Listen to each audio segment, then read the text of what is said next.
بسم اللہ الرحمن الرحیم۔ آج کل ہمارے معاشرے کے اندر ایک بات کی جاتی ہے کہ جی ہماری دعا قبول نہیں ہوتی۔ عمومی طور پر ہمارے نوجوان اور تقریباً سارے لوگ اس کے اندر شامل ہوتے ہیں، وہ یہ کہتے ہیں کہ جی ہماری دعا قبول نہیں ہوتی۔ تو یاد رکھیں، دعا ہر صورت میں قبول ہوتی ہے، لیکن اس کی شکلیں تین ہوتی ہیں۔ ہاں، ایک شخص ہے جس کے بارے میں اللہ کے نبی صلی اللہ علیہ وسلم نے فرمایا کہ اس کی دعا قبول نہیں ہوتی۔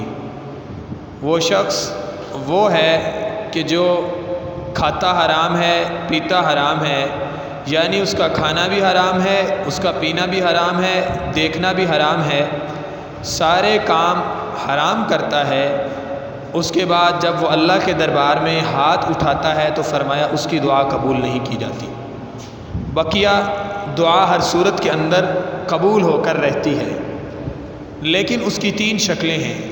ایک تو یہ ہے کہ یا تو وہ دعا فوری قبول ہو جاتی ہے، جیسے دعا مانگی فوری قبول ہو گئی، اور دوسرا یہ کہ اگر وہ فوری قبول نہ ہو تو اللہ رب العزت جانتے ہیں، وہ عالم الغیب ہیں، وہ جانتے ہوتے ہیں کہ اس کی زندگی میں بہت بڑی کوئی مصیبت آنے والی ہے، تو اللہ تعالیٰ اس دعا کے بدلے میں اس مصیبت کو دور کر دیتے ہیں۔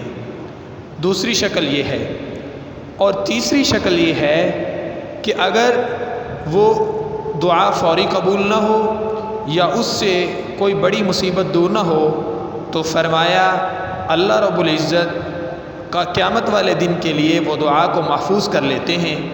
جب قیامت والے دن انسان آئے گا، اس کا حساب کیا جائے گا، تو فرمایا کچھ اعمال اس کے نیک عملوں میں شامل کیے جائیں گے، تو جس کی وجہ سے وہ اس کے جو نیک اعمال ہوں گے وہ بڑھ جائیں گے۔ تو وہ سوال کرے گا کہ یہ تو میں نے کوئی نیک عمل نہیں کیے تھے، یہ کیا چیز ہے؟ تو بتایا جائے گا کہ وہ دعائیں جو دنیا کے اندر آپ کی قبول نہیں ہوئیں، یہ وہ دعائیں ہیں۔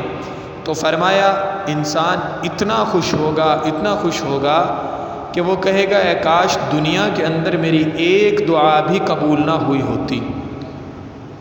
تو دعا کی یہ تین شکلیں ہیں، اور اللہ کے نبی صلی اللہ علیہ وسلم کی جو حدیث مبارکہ تھی کہ جس کا کھانا پینا حرام ہو صرف اس کی دعا قبول نہیں ہوتی، باقی ہر ایک کی دعا قبول ہوتی ہے۔ اور دوسرا مسئلہ یہ ہے کہ ہم عمومی طور پر جب بزرگوں سے ملتے ہیں یا کسی سے ملتے ہیں تو کہتے ہیں دعا کرنا۔ دعا کرنا اس کی بڑی وجہ یہ ہوتی ہے کہ ہمیں خود پر اعتماد نہیں ہوتا، اللہ کی ذات مبارکہ پر وہ یقین نہیں ہوتا۔ دعا کے لیے یہ ضروری ہے کہ اللہ کی ذات پر پورا یقین ہونا چاہیے کہ میں جو مانگ رہا ہوں وہ مجھے ملے گا، اللہ مجھے عطا کرے گا، اور یقین کی کمی کی وجہ سے ہم کہہ رہے ہوتے ہیں۔ اور دوسری بات، بزرگان دین سے دعا کے لیے کہنا صحیح ہے، لیکن ساری زندگی آپ کسی سے دعا کے لیے کہتے رہیں، وہ دعائیں ایک طرف، ایک ہوتا ہے دعا کروانا، ایک ہوتا ہے دعا لینا۔ دعا کروانے اور دعا لینے میں زمین و آسمان کا فرق ہے۔ ہم دعائیں کرواتے ہیں، دعائیں لیتے نہیں ہیں۔ ہم بزرگوں سے کہتے ہیں جی ہمارے لیے دعا کریں، بزرگوں سے درخواست کرتے ہیں، لیکن یہ نہیں کیا کہ ان کی ایسی خدمت کریں یا ایسا کام کریں جس سے وہ خوش ہو کر خود دعا دے دیں۔ تو دنیا کے اندر جتنی دعائیں ہم کرواتے ہیں وہ ایک طرف، اور زندگی میں کسی سے دل سے دعا لے لی وہ ان سے بڑھ جائے گی۔